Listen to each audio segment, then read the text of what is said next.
What's up, everybody out there? Welcome to another episode of the Wise Guys Podcast. I am Mitch. This your boy O. It's your boy Dewey. It's your guy Matt. And together we are the Wise Guys. What we got going on, O? Man, on this episode, man, we're going to break down our MVPs for the first round of the playoffs. And later on in the show, we're going to bring you guys another black movie review, and it's going to be Black Panther in honor of Chadwick Boseman, man. Rest in peace, bro. And we also going to give recognition through Real Recognize Real and our Black Business segment. Yes, sir. And we've been working on something real special for you guys. And I'm going to have Mitch tell you about it right now. That's right. This shit is special, baby. Public service announcement right now. The Wise Guys presents the Ride Out for Equality and Social Justice. If you sick and tired like I'm sick and tired, let's ride. So we're going to take this time to explain the ride, why we riding out, what we riding out to, and where this idea came from.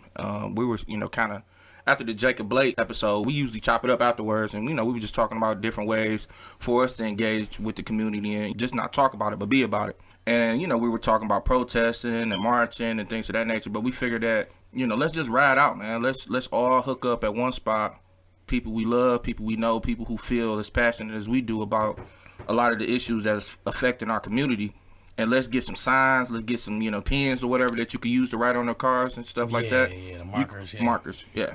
You can use that, write whatever you want on your signs, whatever you want on your cars, and we all just line up and just ride out, man. You know what I'm saying? Whether as we ride out, we could be playing our music, you can play your music, beat your horn, whatever. Just however you want to bring attention to the ride out, man, that's, peaceful. And we want to stress that, like, we're not trying to, do something where, anybody getting arrested or getting in trouble. You know what I'm saying? We definitely want to just, show show the city that black people, we can come together and shine a light on what's bothering us within our community. And during that process, we came up with, what Mitch said earlier, riding out for equality and social justice. And we're going to bring you more details in the next couple of days. We're going to be putting things on our Facebook page and our group page, Instagram, all over our social media. But we definitely plan on having some type of lunch for you guys when you pull up. We'll be dropping more details. Again, like I said, we'll be dropping location and everything in the next couple of days. So we just appreciate everybody to, come join us, man. Be a part of the ride out. Y'all guys got anything else y'all want to say about it? We will have markers available for y'all to, and it's gonna be the kind of markers that's washable, like the ones that, for instance, the ones they use for prom or just married or graduation. Right. It'll be ones you could just wash off after you're done. And also like Otis just said, just talking about just raising awareness around that, showing our brothers and sisters around the country that we with them too. We're gonna do some things around that and just raise awareness and just bring people together peacefully that day to just show love to our brothers and sisters across the nation that is facing these unfortunate circumstances that keep happening. Yeah, and just using our platform to empower just not ourselves but everybody else within the community, man. So please come join us. September the 27th will be the date. It's a Sunday. Like I said, times. Location will be provided shortly. So thank everybody in advance for being a part of something that we trying to do to bring awareness to everything that's affecting our community. Mitch, go ahead and drop this next. Let's go and get into the NBA since I already know what you about to talk about. LeBron probably gonna be your MVP for the first round. All right. Listen here. Actually, so we said 3, right? Right. Well, so last place for me, which is different. I'm going to go with LeBron. He's going to be third MVP for me. Okay. You know what? Fuck that. He's going to be second. Wow. Because when you take in account of, he's in the playoffs, he's averaging 27.4 points, 10.2 rebounds, 10.2 assists, and 60% field goals, 6% three-pointers. That's amazing. In year 17. Mm-hmm. But my number one pick for MVP is Murray. But okay, who did you knock out a third? I mean, second, real quick to put him in second. I knocked out Luka. Wow, that's disrespectful. That's not disrespectful. Okay, because he's playing great, but you got to win. Luka was going against superior talent though, and it was just him. It doesn't matter. They didn't win. Man, stop it, bro. Well, this is my pick, right? Yeah, you right. But I want to argue. All right. Sorry. Now let's go on to my number one pick. Right, he's my pick because first off, let's get to the regular season. Dude was 15.6 points. It's just the playoffs, bro. Can I I just want to throw you off. Go ahead, do man. My thing? Yeah, do your thing. God damn. In the regular season, 15.6 points a game, 3.6 rebounds, 3.7 assists, 43% field goals. Playoffs, this motherfucker upped his game. 34 points a game, 6.2 rebounds, 6.7 assists, and 58% field goals.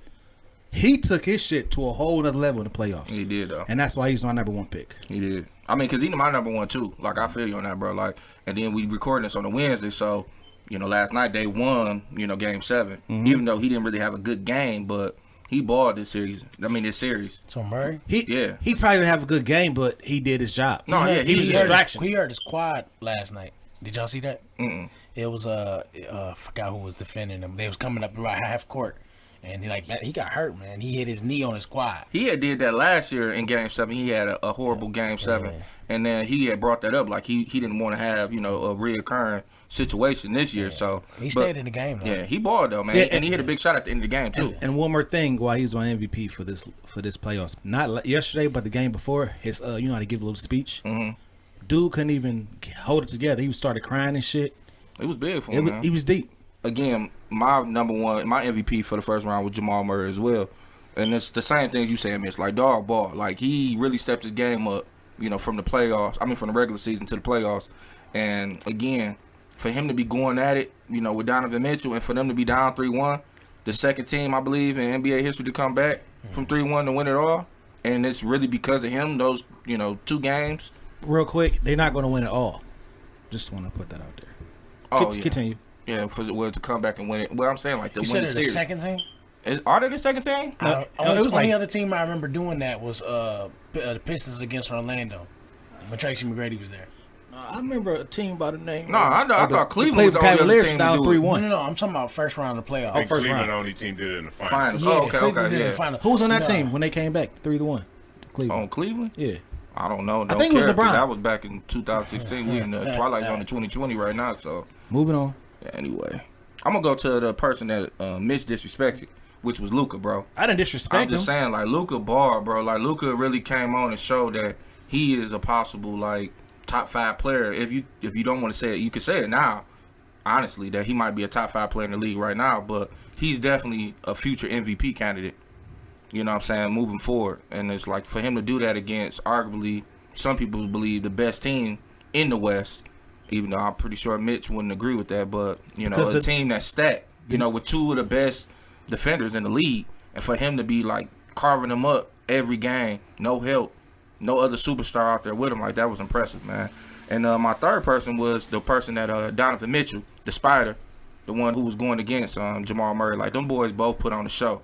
The boys was unstoppable. Like, you don't see that in the playoffs. It kind of reminds you of, like, Allen Iverson back when his run to the finals back in the day. Like, for somebody who just, every time they come down the court, like, no matter what defense you throw at him, double team, boxing one, trapping them, like, he getting his. Like, it didn't matter, bro. Getting to the rack anytime they wanted to. Yeah. Like, it was something to see. So, yeah. Dewey, who you got for your first round MVP, bro? My number 1 is Chris Paul. Oh, okay. Number 2 is Luka, and number 3 is LeBron.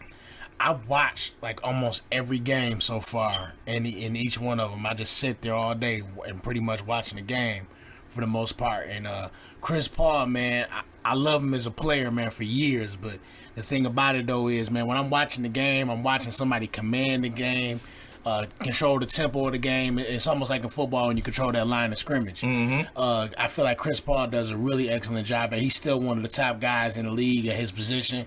And I respect his game, and I respect what he's doing with OKC, man. And I appreciate him still, like, fighting and teaching his team to fight. Yeah, because you can tell them boys shell-shocked a lot of times. Yeah, it's I some agree. young bulls, Watching man. them game. It's some young bulls over there, to me, that you know what I'm saying, that I can appreciate his game and what OKC is doing and taking it to Game 7 against Houston. Luka, we had discussions about Luka, man, and I really had to watch his game more, man. This dude is developing into being one of the best players, and I want to see him continue, man. Me and O, we had a conversation about it, and he said, man, we ain't seen this before. I said, I've seen something like this before, and it was in Tracy McGrady to me. Somebody who was just elite and a baller and just a scorer and a guy who was just a threat on the court anytime he was there, and also Grant Hill. So I want to see Luka be that over time. I really want to see him keep knocking on the door and going, going hard and getting out the first round, getting out that second round, going to the finals. Keep going.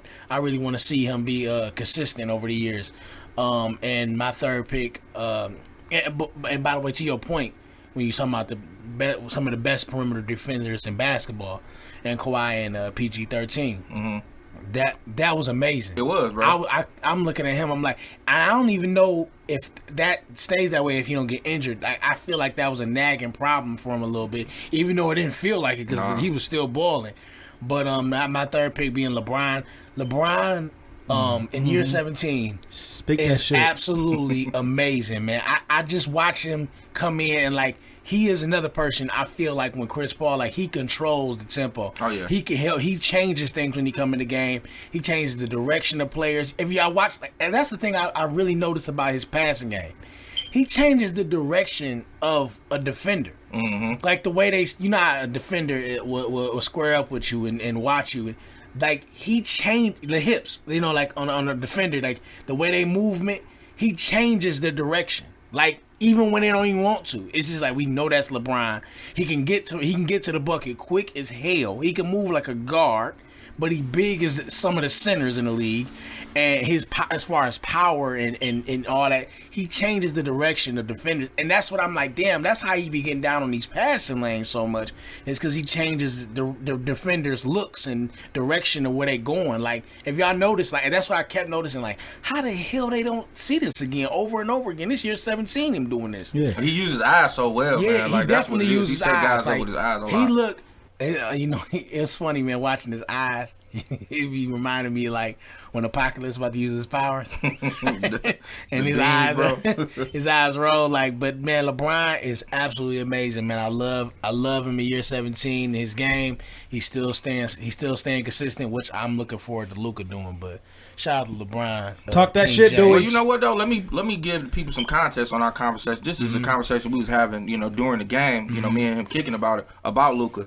I was saying that, what I disagreed with him about with comparing Luka to Tracy McGrady or Grant Hill was that them guys were super athletic. Like Luka is really more more cerebral, and he kind of reminds you like a Antoine Walker, Paul Pierce type, like that old man game. Luka got a great understanding of how to move on the floor and how many steps you could take and what directions you can move. He good at like angles, like preemptive striking people because he hit one way and then he move away you wouldn't expect him to. And then I think like he deceptively like some people got real quick first steps like a John Wall or somebody like that, or even the other two guys we was talking about like Grant Jamal Hill Murray had one of the fastest first steps I've ever seen. And I from think a that's guy what his Luka got. size.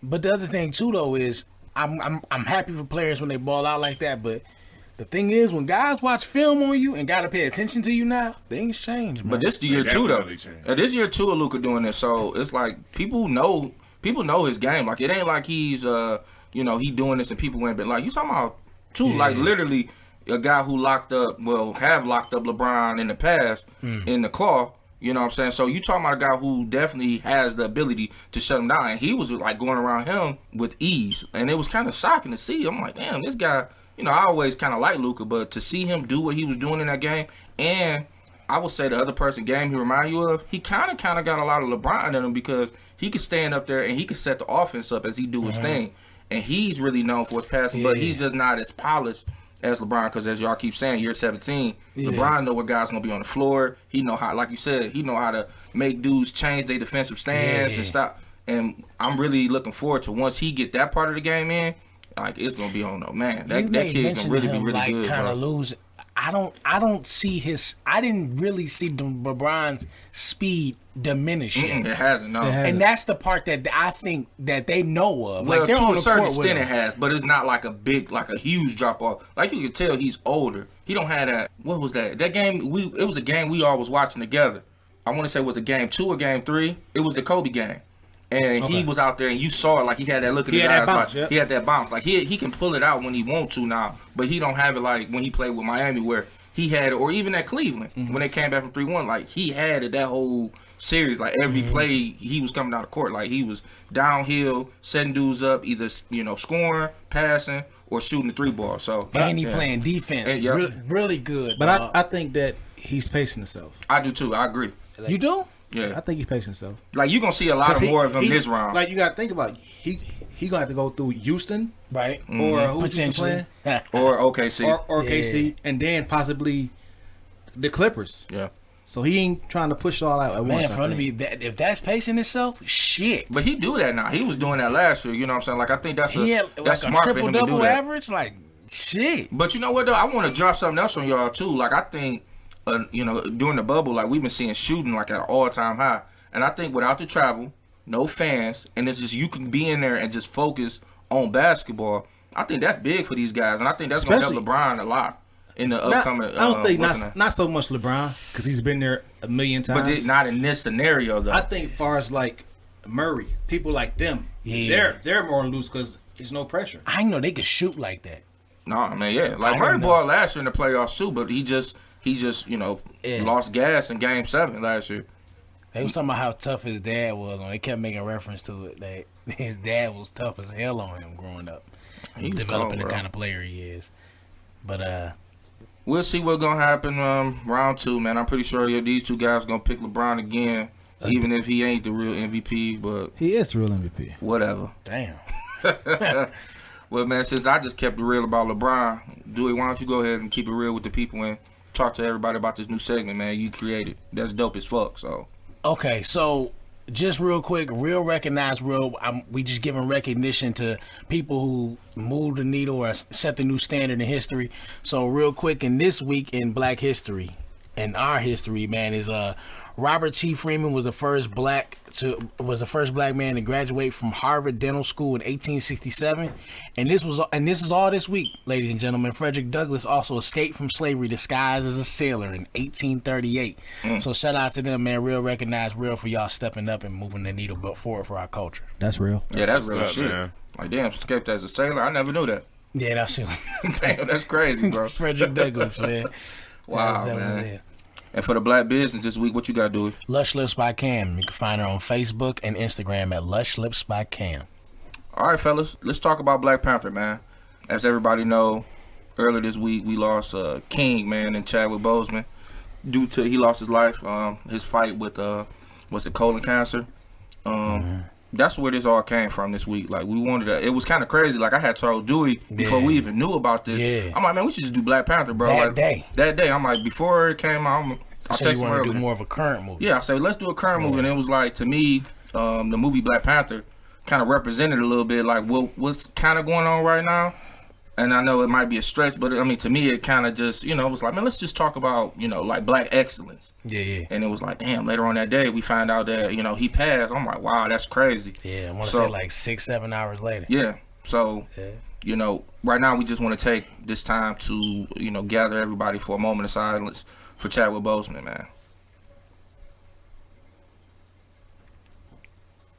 Rest in peace, Chadwick Boseman. Rest in peace, brother. Wakanda forever. Thank you, Mitch. So, man, let's jump into it, man. I don't know. I'm going to start off with this. Before we jump into, like, scene for scene and breaking down the movie, who were y'all favorite characters from the movie? Well, my favorite character was, hands down, Killmonger. Okay. I think that's popular with a lot of people. He was a strong character, man. Mm-hmm. Why was he your favorite, though? I can relate a little bit. Oh, really? Because, the movie was, they left him there alone by himself. They killed his father. And I kind of relate with being alone and being left. So, yeah, I'm not going to go too much into detail because I don't want to cry. But that's why. So, basically, Mitch is from Wakanda. Mm-hmm. And he was left here. And eventually, he going to go back and he going to, unite us. 80-20. 80-20 is what he's saying. Dude, who your favorite character, bro? Nakia. I can see that. Why? What the hell? Enough said. Why she your favorite character, dude? What he just said. Oh, okay. She had a dope arc in the movie, though, man. Like, I liked her character, too. It was like she was the queen in waiting, in a sense. Right, she was like the backbone and the strong. Yeah. Because it wasn't for her, he would have never been able to get the powers of the Black Panther again. And I know we'll get into that later on in the movie, but, she went and stole the heart-shaped herb to take to him, just in case. Well, she wasn't taking it to him. she was taking it to make sure they can have somebody to fight. She loved her people too. Like she was willing to serve the cause in as far as in streets and out country abroad. But she also loved her people. She came back and still was able to hold them down. And she fought with herself internally, but she was still there for her people when it mattered most. And see, I find that interesting because my favorite character was General Okoye, and it was like that scene where you talk about when she kind of showing her love, but Okoye like, well, yeah, I love my country, but I'm also, she was, you know, honorable. She like, well, he's the king. Yeah. You know, at the end of the day, T'Challa lost the battle. You know, he lost the what was it called, for initiation to be king or whatever. And she was like, well, I understand where you coming from, but I have to follow whoever sits on the throne, no matter if I agree with it or not. So yeah, that was a powerful moment too. But Okoye, and to me, like she was just cold. She was the backbone for she had T'Challa to be. too. That's the thing. When I was watching it over again, I felt like she had to be who she was because she was a general. Yeah, she did. Like, what was her position? She was like a spy. She was a war dog. Yeah, so she was doing what she was supposed to be doing, but when it came time when T'Challa became king, it's like, hey, let's you be my queen. Like he really wanted her to be, and she was still debating with herself because I don't even know why they really broke up. Maybe that was the reason why he had to go do what he had to go do, and she as well. Yeah, because she didn't want to just be there and be a traditional queen. Yeah, kind of feel confined a little bit. And to be honest with you, if you think about it, she was kind of fighting for the same thing that Mitch's favorite character was fighting for, Killmonger. Like she went to him first. Yeah. When now we can kind of talk about it. That opening scene when he come to kind of save her, go get her. Yeah. Like she was pretty much saying like, "Hey, our people need help, bro. Like what you gonna do?" She brought that up. It's depth and perspective in this movie, man. Like for real. It is. Like black people don't. A lot of people. Man, those different understandings. Killmonger, man, he wasn't totally wrong, man. He like, where was y'all at? He wasn't wrong at all in my eyes. At all? At all. Dog, he was murdering people. I was waiting for you to say it, bro. Listen, he did what he had to do to get where he had to get. Yeah, but I mean, if he didn't kill people, he would have never got to Wakanda. So let's say they said I did all this to get to you. Right, but he was gonna kill. That was his cousin, envy, though. Right, it was jealousy envy too. that was driving him, though. Right, but it's not his fault. Yeah, it is. In his mind, y'all motherfuckers left me. It don't matter if it's in his mind. I'm one of you. I get that part. I'm one of you. Y'all left me. That part. And now I'm actually fighting to help everybody. Yeah, but the critical part about this movie is its choice. Like he could have still went about it another way. I agree with you saying like, yeah, he was fighting for everybody else, but again, his choice to fight for everybody still stems from that. These people did this to my dad. Like he was still hurt about him killing his dad or whatever. Y'all did it wrong to me. And his dad did it wrong. Like his dad, the way he went about it, did it wrong. But his dad wanted the same thing. He wanted to help everybody. Right, but so you can argue that the people from Wakanda was the wrong ones because y'all stingy. Y'all don't want to help nobody. They were wrong. Like it was wrong. It was but wrong. But he gave the weapon to Claw. Right, and he killed his own people to get the weapon. Yeah, man. That point there. They and same thing Killmonger did. Killmonger was willing to kill because he's Wakanda.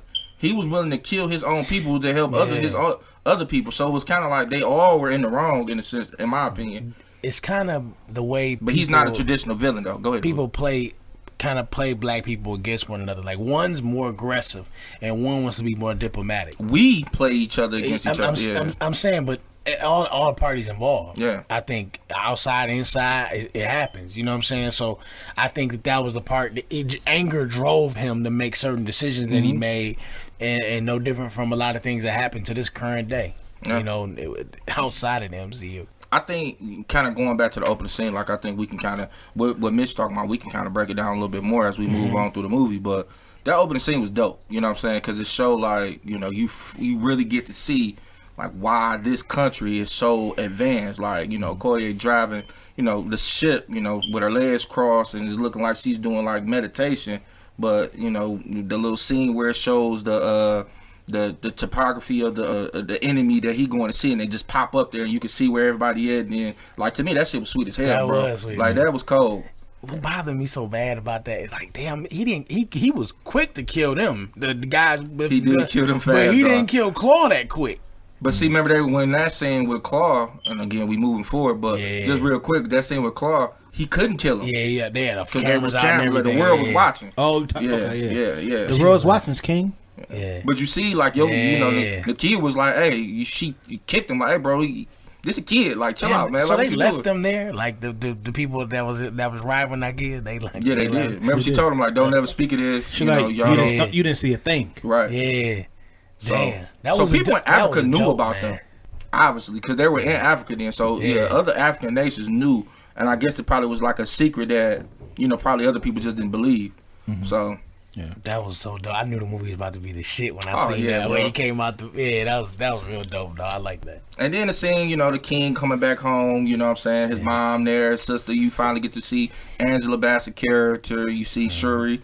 I can't remember the young lady name who plays Shuri right now. Forgive us, but like all of them, you see their relationship as a brother and sister. Like all that was dope, and they all kind of laughing at him, like, "Oh yeah, did he freeze?" They knew, like, Yeah, like, yeah. So you learn right there, like, okay, T'Challa really loves the kid. Like this is the love of his life. Yeah, we do. Moving on to the scene after that, Killmonger come on the scene. My dog. Go ahead, Mitch. Talk about it, man. When his first scene, you know what I'm saying? He got the fly jacket on. He They got in the fly museum. jacket. He got the dress I wish I had. He got the little glasses on or whatever.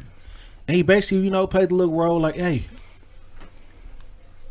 I think he speaking did. on the role he played, like how he cut into old girl, Tell me about like this. yeah, like yeah. He came in humble. yeah, he did. But he was And what is this? Yeah. he like nah. Y'all been we been had that. Y'all took that. Like he was pretty much he was sowing the seed of like what his problem was and why he was fighting.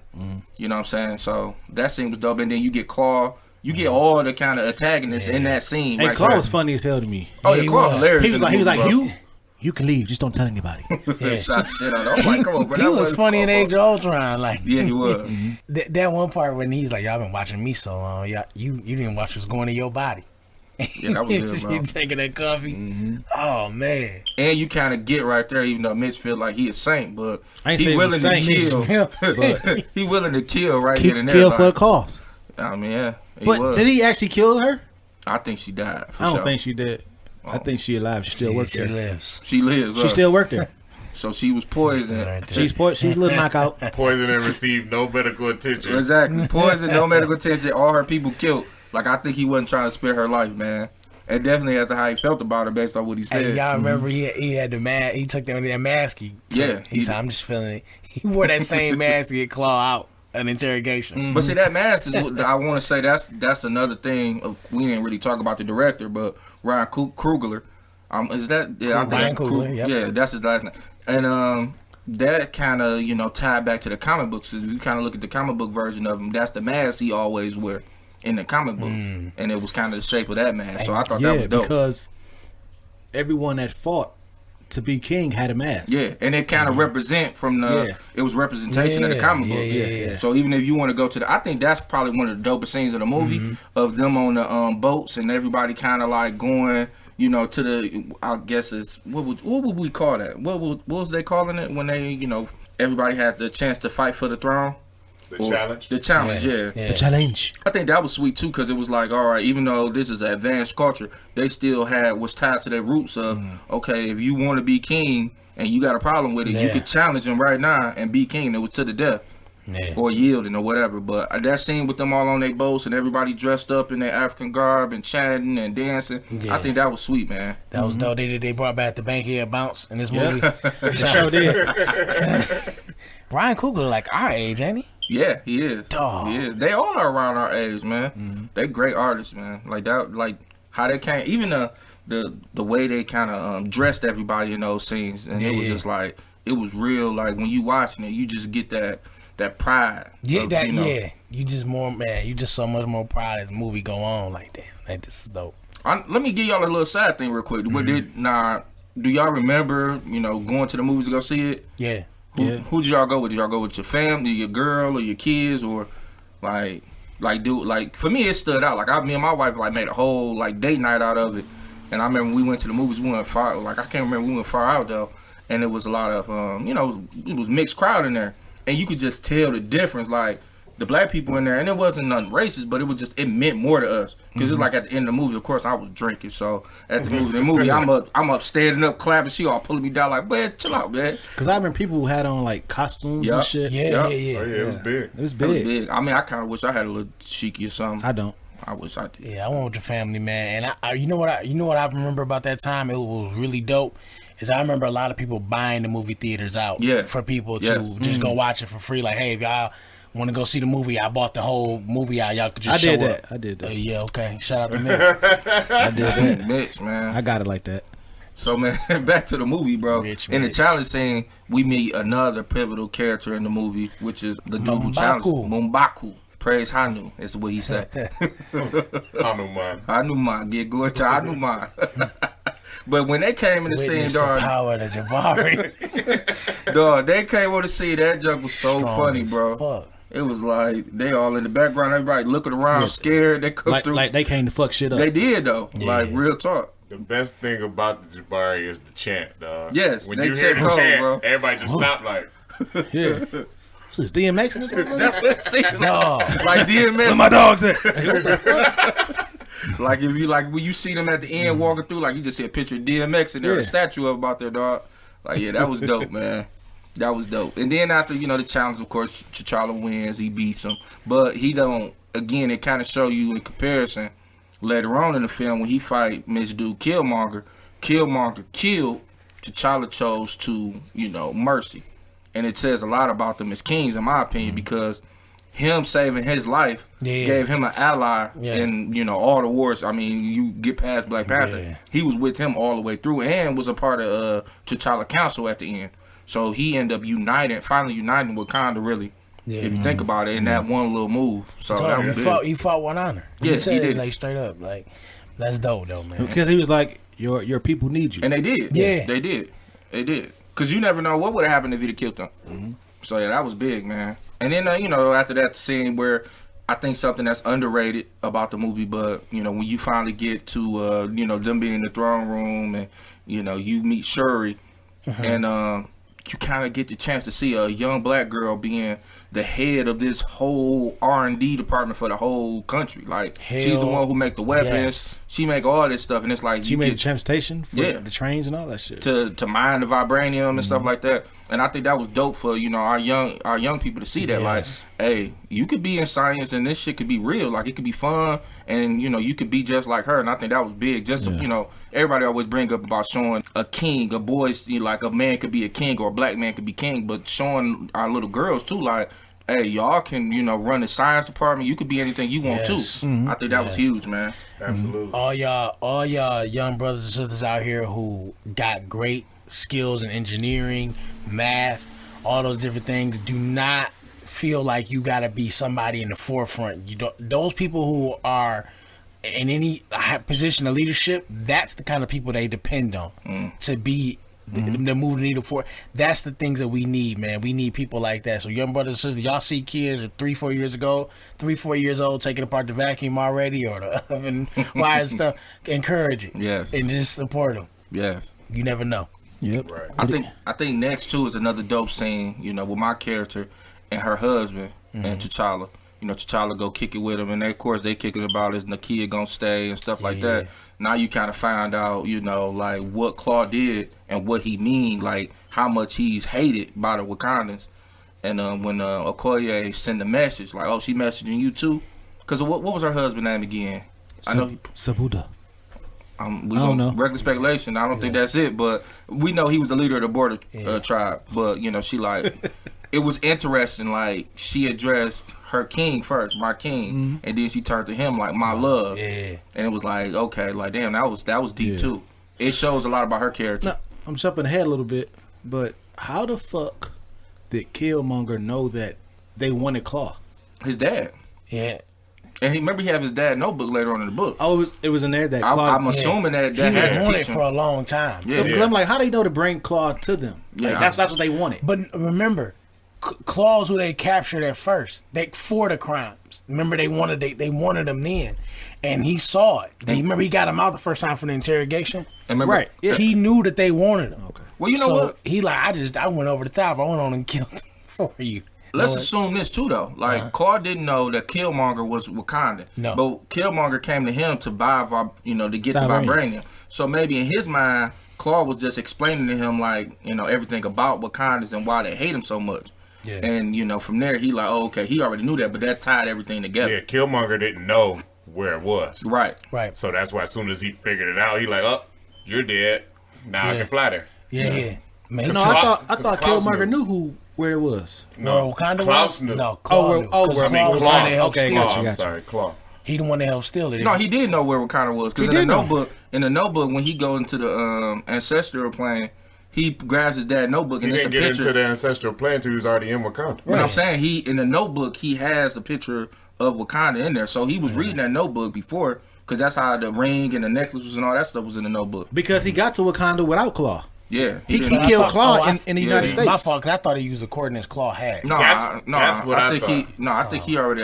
His dad already knew because his dad taught him how to speak in Wakandan and all that type of stuff too. Because when I know now we moving ahead and we could continue to move ahead, but when he actually gets to once he get captured, this after Clark get killed, after the big fight scene, He's like, "Hey, auntie." right? But he says his name like when they he dragging him out of there. He like, what's your name? And he says his real name. The son of And it's like you said, when he gets into the ancestral plane, the first thing he goes to look for when he goes in the apartment is the notebook. And in the notebook, as he's flipping the pages, you will see like it's a picture of Wakanda and it's a little marker to say exactly where it's at. It's a picture of Africa. Oh and yeah, it show I where remember that. Wakanda is at. It was a red dot. Yeah, But he was already there. yeah, but I'm saying like he already. It's No. assuming that he already had the notebook No. before then. No, when he saw the notebook, that's when he was landing the shit. Yeah, but I'm saying even though he was Remembering. there, he's remembering He was what remember happened. what happened when he was a kid. Because when his dad come down, he was like, "Oh, so you don't cry for me? You don't, miss me?" He like people die every day. bro. Yeah, like, man, this is how it is around here. But before we move on, like I think an important scene that we need to go back to is the scene in the bank too. Well, not the bank, the casino. Mm-hmm. Like you kind of, you really get the chance to see like them, that little trio fight together, and him, my character kind of steal the scene, in my opinion, in the fight scene. Yeah. But I think that was a dope scene too, bro. Because Absolutely. you get two women again, like they do a really good job. She came in ready to go though. Dog. She mugged the shit out of the girl before they went in. That was at the. But were they selling something? Can you say that it was her fault that whole scene happened? Yeah, Fight but scene? it was Because she was like, "Let's go now. This is now or never." And then, oh shit, I've been made.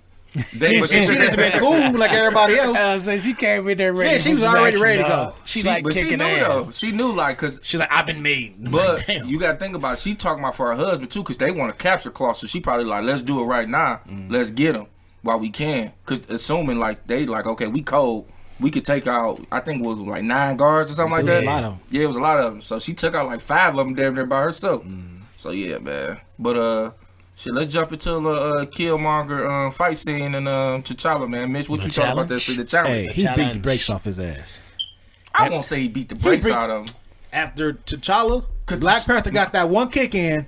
He No. got his ass whooped after that Okay, kick. so before the kick, when T'Challa knocked him down and he had him, if T'Challa was like really cold with it, he could have killed him. He was like, yield. And then he knocked the thing away and got up.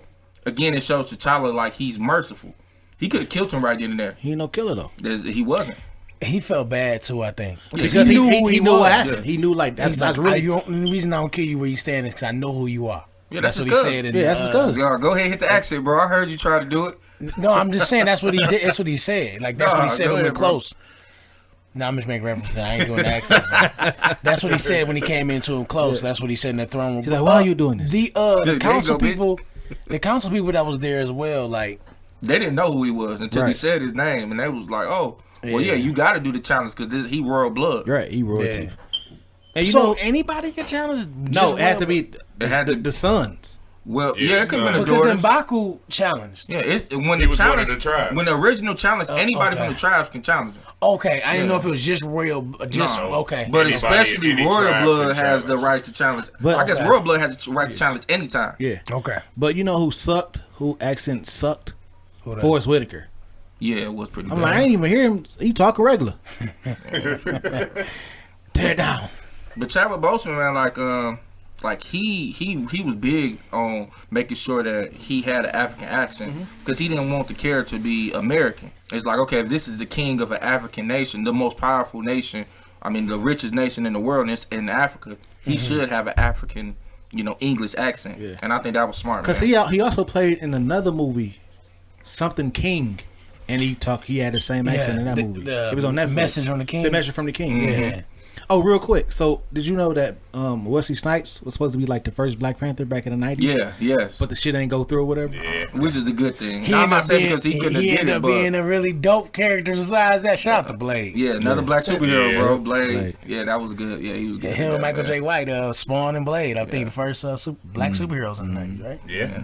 So, T'Challa loses. You know, he gets thrown He off. got his ass whooped. Yeah, he lost. He gets thrown off. And one thing that I always said that I thought was dope about the movie was when T'Challa first came in, you know, the camera angle was regular. Like, it was just, you know, it was a regular camera angle. The sun was out. But when T'Challa loses in the challenge, the sun's going down, which represents to me like the king dying. The king is falling. And then, yeah, exactly. The king is falling. Then when you see Killmonger go through the throne, the camera angle changes. It's like upside down, and then the music is just real. Like, I'm like, I think that was dope, man. Like I say, Ryan Coogler was cold with how he directed the movie. Yeah. Freddy Krueger's pretty cold, too. Freddy Krueger. Freddy Krueger was pretty Ryan cold. I Coogler? agree. He was. He did a lot of great movies. That's not the same last name? No. My bad. Kruger. Moving I on. said Freddy Krueger. Dog. But I agree. You know what I don't like about that was pissing me off? Like, when they said, we can't do nothing about this. The problem, man, so you mean to tell me if I could whoop your ass, I could be king? That's it? Pretty That's much. it. That's it. Then she was right at the end. She's like, you got too much hate in you. You're not worthy to be king. Yeah, she It was. gotta. I felt like it more like that. That was a terrible. But see, that's the ancient things. Like, okay, where That's a terrible tradition. Like, I mean, as far as for their, you know, it's not a democracy. It's Right. you know, That's what they hold that's up. That's what they The believe. in. strongest warrior Yeah. runs the country. Because you got to be Black Panther with the Right. king. Like, you Right. take on that mantle. So you can't be just a regular dude. You can't really fight. And now you the Black Panther. You get worked out on. this is what. But now they see their tradition. Like, yo, Killmonger was hand to hand better fighter at the time, and he get to be king, But even though he a terrible Again, person. was he? Because He's not a terrible person. I stress this, that he Fuck. could have killed him. He could have, if T'Challa was not a merciful person, when he knocked him, if you go back and watch that scene, when he knocked him down and put the sword to him, he could have killed him right there, but he didn't. He just like yielded. And he like, no, you know, Killmonger like, I'm Yeah, he about to coulda yield. killed him. Yeah, he could have killed him, but he didn't. And we know the rules growing up from when we grow up. You pull it out, better use it. It's simple as that. Same thing with the sword. You put it to the man's throat, you better finish the job. Same thing with that. Wasn't none of us kings then. You pull it out, you better use it. Oh my goodness, bro. Oh man. So after that, you know, Killmonger. Going back to what Mitch was saying about his favorite character. Okay, so you were saying earlier that Killmonger is not necessarily wrong for what he's trying to accomplish. No. So you feel like, and I agree with you, and I think Dewey would agree and Matt, that what he wanted to do for everybody else that looked like him, he was right, but the method that he was going about doing it was wrong. Because he said he wanted to, what did he say? He wanted to overthrow like the oppressors and Yeah. He wanted Wakanda to be the leaders of the world. leaders of the world.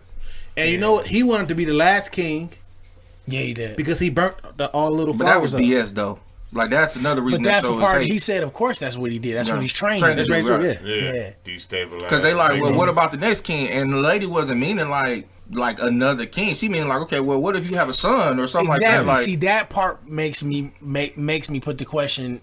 That part where you talking about earlier, where Killmonger was just right about. No, he had hatred. He was envy. Oh yeah, hate. Because He he was wasn't like, when even I thinking tell you about to the do future. something, you do that shit. Yeah, he choked Man, the shit come out of on, baby man. girl, bro.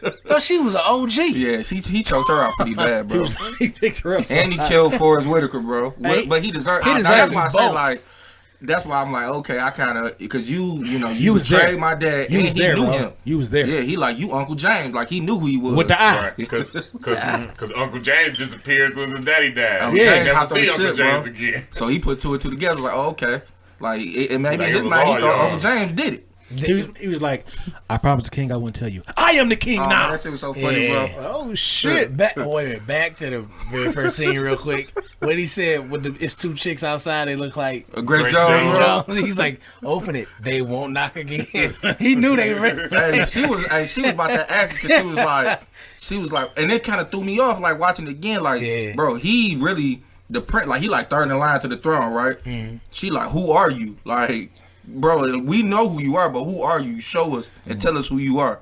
Like, that shit was sweet, bro. That scene was cold too. Going back to the opening. Shout out to Ryan Coogler for putting the herringbone chain And on shout my out man's in the beginning. and shout out to Freddy Krueger one more time. Freddy Krueger. Freddy Krueger, great movies, man. Yeah, Nightmares and dreams, baby. So after he threw him over into the river, right? I mean, we all knew that he really wasn't dead. Yeah, but they go, moms and them escape out. Yeah, I had to get rid of them. Go to got a little talk flower. to Mbuku. I think you had, like I said, with our characters we was talking about earlier, you had a real good conversation about being like, you had the different sides of, okay, you got honor and, love for country, but you also got a person who believes, like, do you stick with the person who's on the throne if you know they're about to do something that's not for the good of the country? Like, I think that was a good parallel right there, too. Yeah, because it's like, Nakia, she like, hey, I feel you. I love Wakanda, but this dude gonna destroy Wakanda. Like, we need to get him up out of there.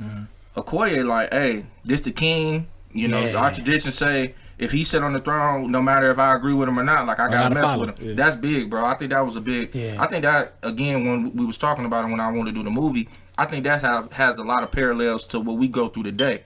Because just to say, I'm not trying to make this political, but the president in office right now, a lot of people be like, well, you got to respect the office. Yes. Why do I have to respect the office if the man in the office don't respect the office? Or he's not for the country the way he should be for the country. So I think that was a hell of a parallel by the directors and the writers. It was a hell of a parallel. Because tradition can leave you trapped sometimes. Again. In the closet. And then I hope not. And then tradition also can give you humility. Like, you got to remember what we do this for. But sometimes tradition can trap you. Like, damn, we got to deal with this? Like, yeah. That was big. So again, moving on, to the scene where, they go to Mbaku and pretty much ask him to be Black Panther. And he like, which is a funny ass scene. So they did ask him to be Black Panther? They did. They went to him and it was like, because they felt like he was the only hope. Like he was the only one who probably could beat Killmonger. But when my man tried to talk, the agent, when they say, he's like, you say something again, I'm gonna feed you some kids. And then he was just laughing like, yeah, man, we don't eat people, we vegetarians. It's like, what? He just fucking with them, man. It was funny. But yeah, and then they show, T'Challa's still alive, and he really didn't like Shuri, because Shuri was like, yeah, we could take her back to her life. He was like, he'll die in seconds. Like he cut it to her ass instantly. Take him, he'll be dead in seconds. Yeah, because of they had him stabilized. Yeah, they did. He wasn't gonna make it like that, but he wouldn't have got back to the lab anyway. No, bro, he right. Killmonger would have been waiting. They'd have killed him and them. They'd have killed all of them.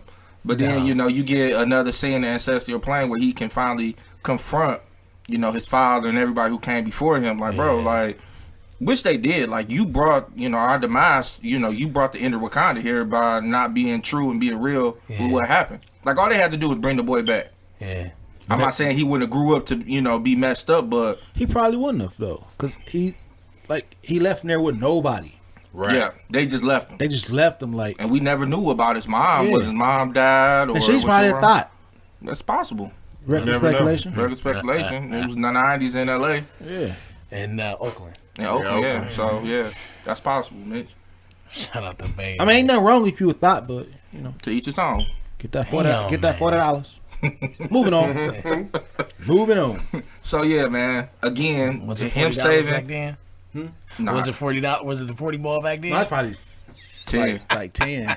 Definitely when people only needed $3 for the the snaps. So probably like 10, 15. Little gas. Man.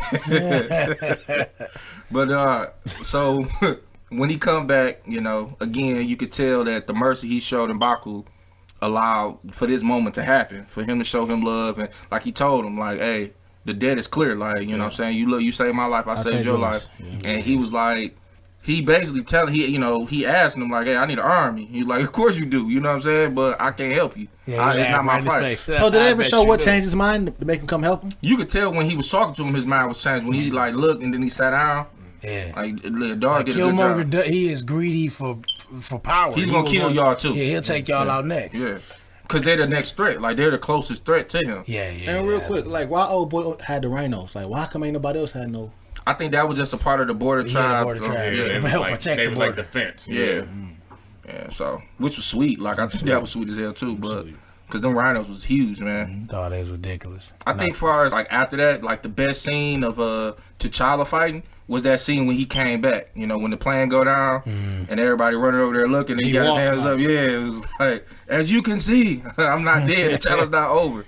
Yeah, that scene was sweet as hell, man. And that she was like, he's still your king. Yeah, cause he was like, nah, like he was like, forget all that challenge, like I'm king now. Yeah. Like that shit was what funny. Did he say to him? Like, man, I ain't trying to hear that shit. Or something he said. That's like he got to be dying. Like, I ain't trying to hear all that shit.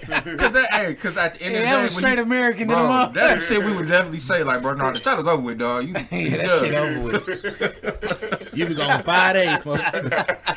But then you kind of see too, like, what makes him so, evil and messed up. Like, he was willing to basically cause civil war in Wakanda, cause he like, hey, y'all go kill that fool. Oh yeah, the husband name was Wakabi. Okay. Yeah, that's his name. Wakabi. Yeah. Wasabi, yep. You disrespectful. His hair. Wakabi, man. I'm like, damn, that used to be your man's. Like, he wasn't. Yeah. It was no second thoughts. He just was like, hey, y'all go kill him. He blew the horn. They went out and attacked him. That shit reminded me of the Power Rangers. You know when they just blow the horn? Yeah. Or the flute, or whatever that nigga had. That. Dog, he was really that mad at him about not killing Claude? Like, damn. He was mad at his daddy for not killing Claude. Yeah, he said he did nothing for 30 years. But see, again, I guess it's the movie. Like, in reality, when he came back and told him that, he didn't kill him, that they didn't get him, he could have talked to him and told him what happened. He slipped out of our hands again. He just didn't say shit. He just, he was mad. He just walked off. Bro. Yeah. But he could have, if he'd have reached out and tried to talk to him, and told him what happened. If he'd have told Wakabi that, hey, look, we lost him, but this dude that I seen, I think he's related to me because, he got my dad. He never shared that with nobody else. He didn't tell nobody. Yeah. And that hurt him, bro. Yeah. He did the same thing his dad did. He kept the secret. Yeah. And they got his ass killed. Almost got him killed. Messing things up with that. Fucked it up. Yeah. The secrets of Wakanda. So, I mean, what his dad said to him in the very beginning, I know we kind of bounced back and forth, but I think when his dad told him, like, you a good man, like when he was like, Baba, I want to be a great king, and he was like, well, yeah, you a good man. And he basically tell him like, you a good man, but you're not gonna be a great king because you're not gonna make the hard decisions. And the hard decision right then really was for him to be like, hey, let me tell you what's going on, bro. So I think that was big, man. But again, Killmonger them fight at the end, like he said, that was a hell of a move he did on when they was fighting to beat him. Like, that shit was sweet, bro. Threw the shit in the air. Yeah, and then roll him over with him to catch it and kill him, bro. I'm like, damn, that was kind of sweet. Param after that. And then you get the famous line, you know what I'm saying? Bury me in the, throw me in the ocean. Throw me in the ocean like you did my ancestor. What'd he say? Because death is better than bondage. Was better than bondage. Yeah, but now to come to find out after Chadwick Boseman's death, we find out that was him who came up with that line. Yeah, Chadwick Boseman. I didn't know that. Yeah, I didn't either until recently. Like, I guess Ryan Coogler was talking about it. That was him who was basically saying, like, he needs to say something else at this scene. And I guess that's when they kind of worked it, everybody kind of worked it out. That's what he was going to say. That was big, bro. Yeah, that was dope. Huge. Yeah, huge. That really made the movie at the end. It really made Killmonger character stand out even more. Yeah. And that's why I think Black Panther 2, we're just going to move along a little bit. I'm sorry if I'm going right. too fast. That's the end. I like to go slow sometimes, but... You telling all your little secrets on this episode. But I think Killmonger should be the new Black Panther. Like, you can't bring in somebody else to be Black Panther. Like a new character. No, I think you're right. They could do it, but it would be kind of complicated. Yeah. I wouldn't want to do it though. Like that. It could, because I guess if you did do that, I guess the movie would kind of center around like this dude who looked like Killmonger, because it would have to be somebody, a multiverse type of situation. It would somebody have from to be somewhere a else. multiverse where stuff went differently in the past to affect the future. Or which Avengers was that? When they like disappeared into the dust shit? Then they came back. Infinity War. Yeah. When he died, Killmonger, right? He could be dust and come back. No, that was before He though. died. Yeah. Before the snap. Like, that was later. Well, I guess not. No, I mean, I think you hitting on something. Like I said, if you did like a multiverse and you basically made the movie around like, okay, this guy has so much discourse in the country. Now you got to bring him back, and he's not like that. Like, even though he looked like Killmonger, he's not the same Killmonger that they used to.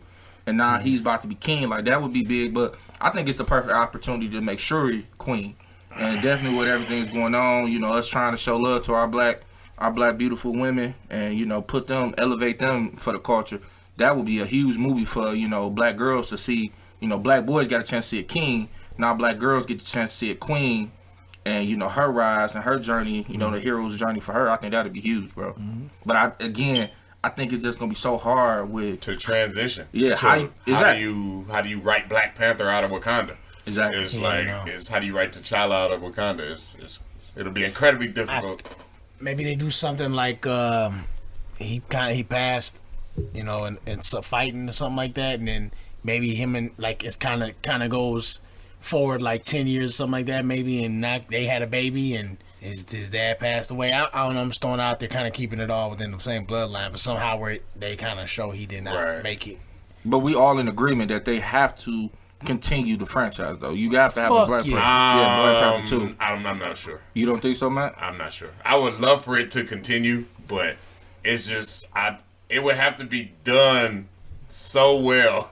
But like the crazy part is, I read like a couple months ago that he didn't even want to do He did? Black Panther 2. But maybe that's why, because of the physical demand of the movie. Yeah. And he knew, like, I mean, of course, in his, you know, he was probably thinking he was going to be able to, you know, get over matter of fact, the fight. He said he didn't want to be looked at as Black Panther. Yeah. Like that's his only. But they all feel like that, though. But that's what he said. He said that in an interview. He said you got to do something small now. Yeah. After Black Panther, you got to kind of dial it back because that was so huge. Man, it's like right up there, like one of the top 5 MCU films.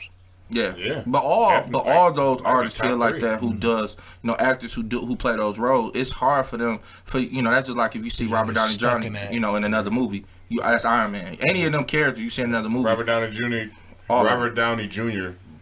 don't want to be called Iron Man. No. I'm not Tony Stark. I'm Robert Downey. Right. For him, I don't think so, because when I watched him in 21 Bridges, I wasn't thinking Black Panther. No, it wasn't. But that was a good movie, by the way. It was. It was a good movie. Yeah. And like when you think about his roles, I don't think he was typecast as Black Panther. That's what I'm saying. Yeah. Like, because he really wasn't like if you want to talk about who stole the movie or who was the, you know, it's Killmonger. Role, Killmonger is the person that when you think about Black Panther, like he makes the movie, even though the movie is still centered around the hero journey of T'Challa being king and learning how to be king and eventually doing what he's supposed to do. But the movie, like you keep saying, like we talk about Killmonger and everything he does in the movie. So hey, auntie. That's my favorite part. Hey, auntie. That whole scene was funny as hell, bro. We didn't even really talk about that. That scene was hilarious in the throne room. Yeah, man. Shout out to Chadwick Boseman, man, and your catalog as well, man. He 42. pushed out. Yeah, he pushed out a lot of James Brown biopic. Yeah. I thought it was Thurgood Marshall. Yeah, and like, you know, he definitely put on last 6-7 years, man. And you know what I enjoy about him, like I was listening to a couple of speeches the other day, and I was listening to I guess it was like Denzel Washington receiving a life assurance. No, he did pay for him, but he was receiving a life achievement award, and Chadwick Boseman went up there and he talked about it, and he was just like, if it wasn't for you, it wouldn't have been no Black Panther. And it was just, he was really, you know, humble. Yeah. And I respect that. And he was a God-fearing man. It was like he really, you know, wanted to help people, and, you know, I really respect that. And then Rod Coogler talked about that after his death, when he was saying that in him doing that movie, like he kept being on him, like, hey, this got to be right. Like we got to make sure we, you know, represent, you know, for our people. And I'm like, that was big, bro. So God bless him, his soul, man. God bless his family. Yep. Everybody who worked with him, everybody knew him, man. Like, yeah, man. Like that brother, his limited time on this earth, he did work, man. He put in work. For sure. So everybody, we want to thank everybody again for tuning in this week for another episode of the Wise Guys Podcast. We hope y'all enjoy our conversation on Black Panther, our NBA picks, excluding LeBron. Excuse me. And we hope y'all talk to y'all people, you know, y'all kids too, about the Real Recognize Real segment, man. That's something that we're excited about doing moving forward. And again, Mitch, if you want to bring up what we're doing later on in the month of September with the ride out, man. Oh yeah, we're doing a ride out once again on September 27th. Yep. Yes. If you tired like I'm tired, let's ride. Let's ride out, baby. Dewey, what you got for the people, baby? Hey, look for us on Facebook, Spotify, Google Podcasts, iHeartRadio. And please message us. Give us any information that you might want us to know. If you got a business you want us to spotlight, we'll be looking to hear from you. Yeah.